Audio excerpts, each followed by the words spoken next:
Hello, I'm David Hepworth. Thanks for clicking this word in your ear, the latest of hundreds of chats Mark Allen and I have had over recent years, some between ourselves and others with musicians, authors, comedians, and other people we like. If you'd like to help make sure they continue, you might consider being a Patreon supporter by visiting patreon.com/wordinyourear, or just by liking or subscribing in whatever way you prefer. On with the show. Word down your way. Testing 2. Welcome to another edition of Word Down Your Way. One of our fondest memories of lockdown, when we were all in need of entertainment, was Toyah and Robert's lockdown Sunday lunch clips, where Dave and I were constantly ringing each other up and going, "Look at what they're doing now! They're running around the garden. They've only gone and done that." Yeah, they're in tutus. They're reenacting Swan Lake, and this has now sort of evolved into Toyah and Robert's Christmas party, which is heading around the country in December. It's lovely to see you both again. How are you? All right. Really good. Really looking forward to being on stage, entertaining our audience up and down the spine of the UK.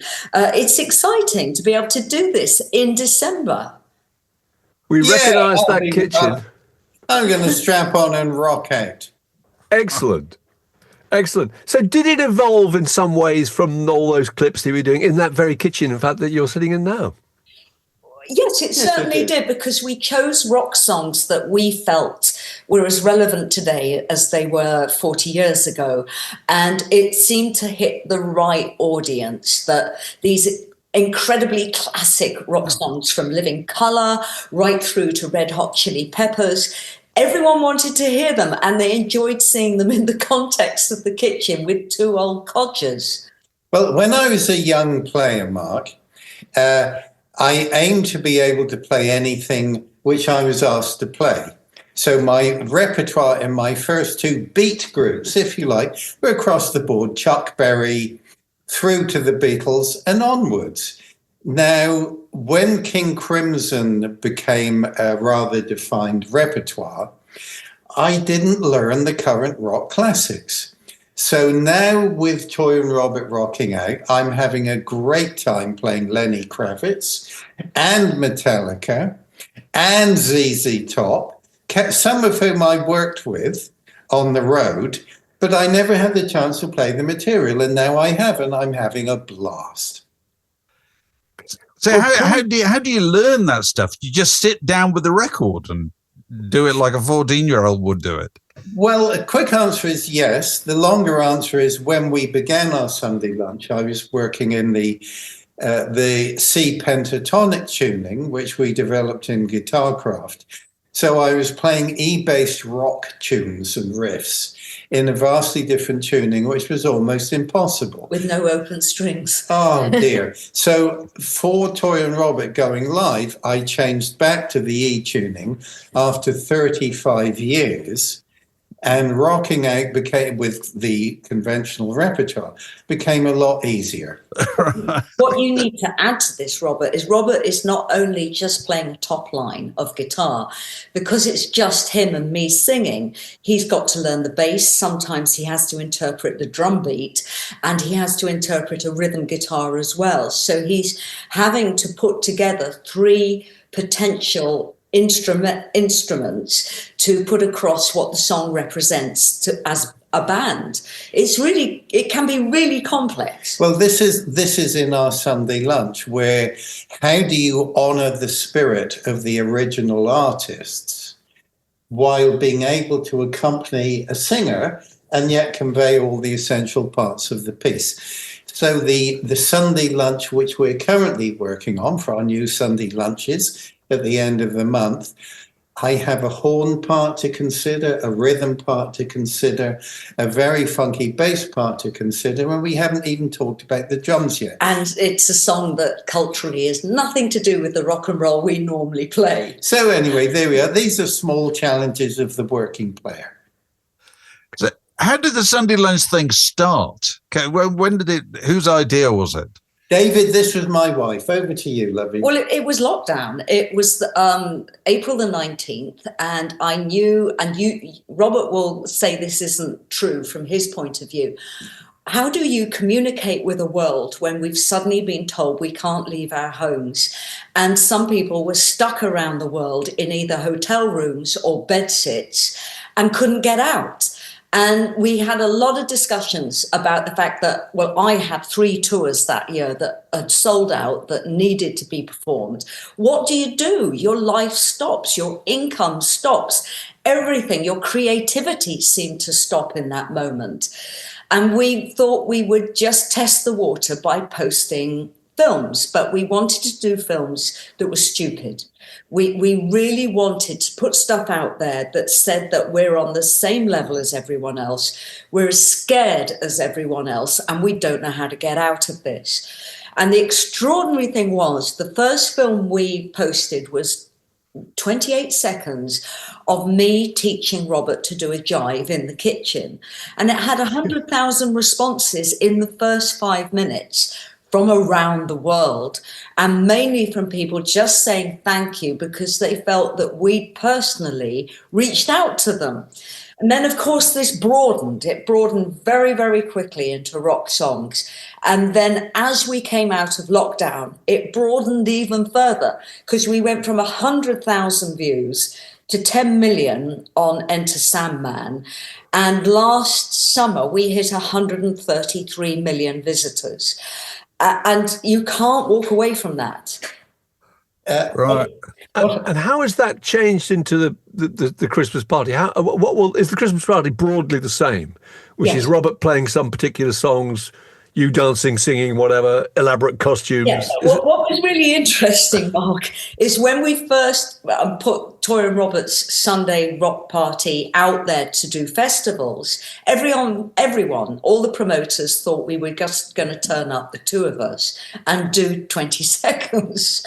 They're trying to sell tickets on us just doing a 20-second performance on a Sunday at 12 noon. We said, no, we're a 9-piece band. We're coming out. We're doing the songs. You have a world-famous guitarist. You have an award-winning singer. We are doing a 90-minute concert. It took so long for people to understand that we could actually play for 90 minutes. We've taken the songs that we've done on Sunday lunch and we do a full concert. And it's fun. It's a lot of fun. So just give us an example of what songs you're talking about again. Okay, Enter Sandman, Metallica, Are You Gonna Go My Way, Lenny Kravitz, Rocking in the Free World, Neil Young. We've got, for the Christmas tour, we're going to be doing Blondie's Heart of Glass, because Robert's linked to that. Heroes, fashion, everything that we're linked to is in this show. And a few of your classics, lovely. And my classic. Good. What I will say, dear David and Mark, with lockdown, every travelling artist suddenly went from full on to full off. It was terrifying. Crimson was touring that year. Our tours were all cancelled. It's difficult to remember perhaps today how frightening. Here in our town, it was frightening. And Toyah was always very insistent that when life was hard, it's the responsibility of artists to lift people's spirits. She was always very insistent that, look, we have the responsibility to do this. Right. So is there a Christmas element in the Christmas party? There may be an inflatable Father Christmas. You're not going any further than that. Don't go to too much expense here. The age of spectacle is upon us. The answer is yes, but the premise is really great rock and roll. I think myself and the band are going to do a Slade number. I'm not going to say which one, but it is Christmas. Basically, we're delivering a really great rock show with elements in the scenery. Right. I believe there is also an inflatable penguin. Right. And is there a kind of narrative you're talking about doing songs that you're associated with or have been associated with in the past? Is there some kind of narrative there? Are you going to be talking about those things? Or? Oh, yeah, because a lot of the songs we've chosen, we know the artists. Some of them have been in this room. We've had one of the producers of Metallica in this room. So we tell these stories of our bumping into, of people coming to have Sunday lunch with us in this room. So we tell all these stories, which the audience, feel they're kind of let in on our lives. So there are many, many kind of anecdotes and stories that go with the show. But essentially, we're rocking out. Right. And so this will appeal to. Yeah, I mean, there's so much crossover between your two followings. I think your following have started to accept you're working with your wife. Well, I must say that my wife's supporters have always been very generous, very kind, very welcoming, whereas King Crimson fans can be a bit grumpy. I can imagine that, arms folded. Yes. This has all been done without my permission. Yeah, and all men, whereas Toyah have women in the front row who are singing along with all her songs and being very generous and welcoming to her husband. I have to say, by the end, people are fully with us. Even your grumpy fans. I'd say that's true to 98%. Dear. I'd say some of your grumpy fans are genuinely pissed off that I'm fully clothed during the show. But we win them over. I think that's true, dear. And what difference has your recent appearance on Strictly made to this and your profile? And are you recognised by different people in the street now? Yeah, well, I'm always recognised. But yeah, it's been a positive effect, very positive. A lot of people come up to me and say, my God, you were brilliant on that show and I should still be on it. So I thank those people profusely. But yeah, it has made a difference. A lot of our shows have sold out. I know that Edinburgh's sold out, Bath's sold out.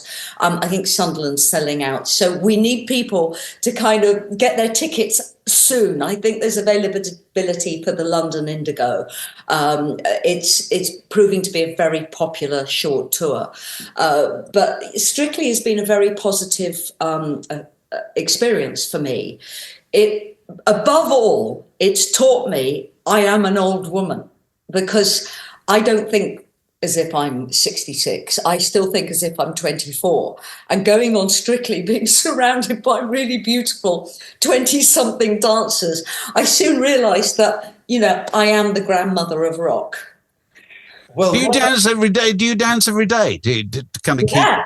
Right, well, okay. My workplace is an old watermill, which is 6 miles from here. And in this house, believe it or not, Robert likes a lot of silence. I go to the old watermill and I put on early Roxy music, early David Bowie, early Black Sabbath, and I'm dancing all day. But Robert, you don't go in for the dancing very much, is that fair? Well, historically, I was dancing up until the age of about 17, when I would go down to the Cellar Club in Poole and twist. But as the guitarist in a band that was playing for dancing, I danced less and less and played more and more. So now my dancing skills, as you may be aware, are somewhat diminished. We've seen you dance. We were talking about earlier the tutus, Swan Lake, skipping up and down the garden. It was fantastic. Yeah, that's proof enough, isn't it? So there'll be no element of that on stage. I try on stage to get him to dance because the audience would love it. When we did Swan Lake, Robert was brilliant. I mean, he was doing his systematic movements. He was a natural, but he didn't enjoy it. He was furious for about 2 weeks. And then when all these elite newspapers from New York to LA and eventually Italy started to say that we were genius, that we were a performance act, how did they explain it? I read some of the other papers. Okay. As soon as these very elite art papers, including The Guardian, said that we were genius for what we were doing, Robert suddenly loved the fact that he did Swan Lake. My wife, may I say, speaks always for herself, and I never speak for my wife, and I'm not going to contradict her publicly. Performance artists, that's what they say. Oh, It has made a difference to the kind of public perception of you, hasn't it? I must ask the public, David.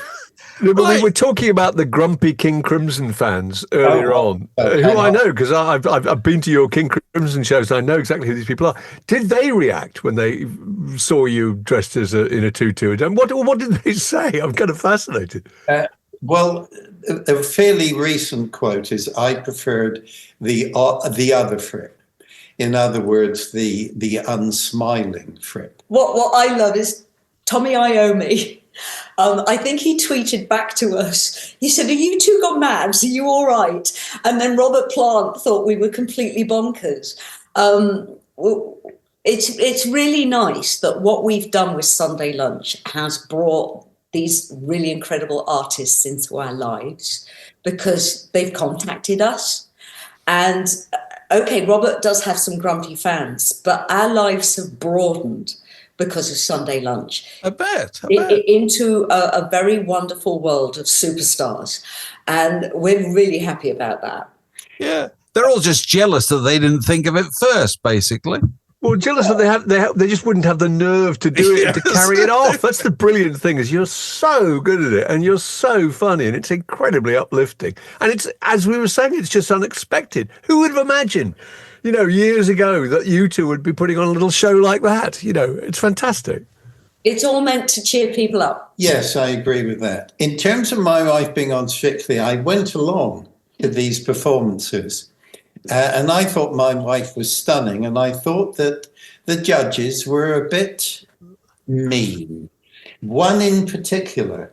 And there I was in the audience, and the judge, Craig Revel Horwood, made a nasty comment about my wife. And I appreciate that in terms of Strictly, Craig is the pantomime baddie. And the audience, as with any pantomime baddie, boos. So I stood up and booed loudly. And then he said something nasty about my wife's dancing. And I stood up and I booed again. And this time it was because you are not nasty to my wife when I'm in the room. Hopefully when I am in the room too. But the principle needed to be established that if I'm in the room when you diss my wife, there will be repercussions. So in the spirit of things, I stood up and I booed this creep who was being nasty to my wife. I'm working with this person in February. This very nice creep. And what was his reaction when you booed? What did he say? He was taking the bait. It was really, it threw him at first, and then he burst out laughing when he realised it was you. Yeah, it was her husband. I know Craig. Craig choreographed me in Calamity Jane in 2003. Now, obviously, I'm 21 years older, and it's affected how I dance. But I'm doing now the musical in February in Edinburgh, and Craig is the director on that. So, Robert, be careful what you say. Right. So what's coming up beyond Christmas for both of you? I'm working on a new album. I go into Now the Musical very briefly, but I'll become part of their repertoire of artists that go in and guest. I'm doing tons of festivals next year as Toyah, and more so. I'm writing a book of short stories, which I am loving. It's so surreal. So I just carry on as Toyah next year. I'm currently working on putting all my affairs in order. Don't say it like that. Well, I know. That sounds rather dismal. Well, look, I've been on the road for 55 years, Mark and David, and the external aspects of my affairs are a complete mess. I have recently been unpacking boxes that have been in a storage room for 25 years. And as part of this putting my affairs in order is also putting my memories in order, my recapitulation of very, very busy life since I left Wimborne, Dorset when I was 21. Not quite writing my memoirs, but putting all my writings together in a cohesive fashion, so I can revisit my experience of being a younger working musician. And when you open a box from that's been up in the attic for 25 years, what kind of things are you finding in there?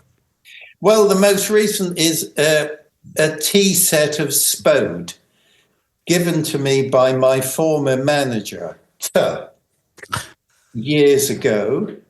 Yeah. So that's the most latest thing, a tea set of Spode. You talk about putting these documents in order. Do you expect to publish them in any way, or? Yes, I think that's likely. Also, at the moment, I'm writing up my diary of 1981 with the King Crimson coming together. Bill Bruford, Adrian Ballou, Tony Levin, and myself making the Discipline album. And the current part of those, putting those diaries together, is the notes of actually recording the album, which I've never published before. Right. Do you enjoy going back to through that stuff? Yes, is the quick answer, David, because I'm re-entering my experience at that moment from a different perspective. So my experience and immersion in the event is deepening and enriching. Right. Enriching. There you go. Right. Yeah. So there, I'm back to being a grumpy old. Well, David, I have a theory that you're a very rare example of a rock musician who appears to have had absolutely enormous success entirely on your own terms, and seems to have made no kind of compromise. Maybe you have, I don't know, along the route, and we're very impressed by that. Is Mark speaking for you too, David? Yes, definitely. We say Robert Fripp appears to have done what he wanted to do since 1969, and that's unique.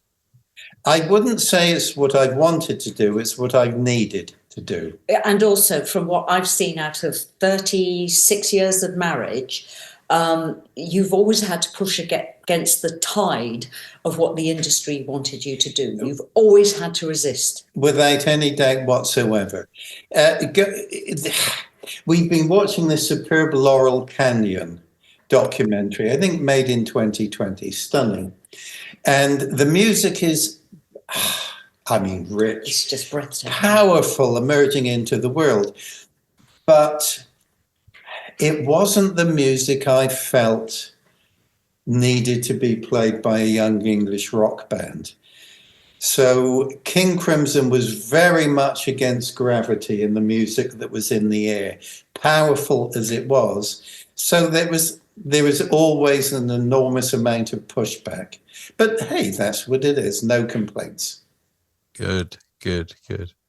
Well, what do we say? Good luck with the tour. That's what we normally say at this point, or in the time-honored fashion. So the Christmas party starts when? We are in Edinburgh on the 17th of December. Then we go down to the Firehouse in Sunderland. Then we travel to Bath to play the Commodia on 17th, 18th, 19th, on the 20th, I believe. Then the 21st, and forgive me, it might not be the right date, is the Indigo O2 at the O2 in London. And then I think the 23rd is Wolverhampton. It's the 22nd in Wolverhampton. Okay, sorry, I may be a day out. Wolverhampton Hall, Wolverhampton. On the 22nd, and then in the early hours of the 23rd of December, we will arrive home, and our Christmas will really rock in. And to get tickets, you can go on toyahwilcox.com, 2 L's in Wilcox, and there you will find all the ticket sites. Sorry, I'm covering my husband's mouth because he's just going to go on about Christmas. True, I would. Superb. And this is not just the two of you on kitchen stools dressed as bees. This is the full band, the full Monty, the full Christmas experience. Brilliant. It's lovely to talk to you. Good luck with it all. Word down your way. Testing 2 2.